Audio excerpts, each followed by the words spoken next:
But in Jesus Christ, we have God's ultimate solution to the very real problem of suffering, evil, and death. Forgiveness and eternal life in heaven, where there will be no more evil, injustice, unfairness, death.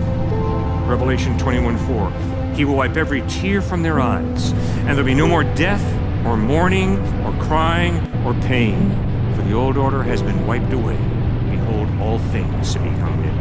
So the bottom line question is, do you have God's solution to the very real problem of suffering and pain?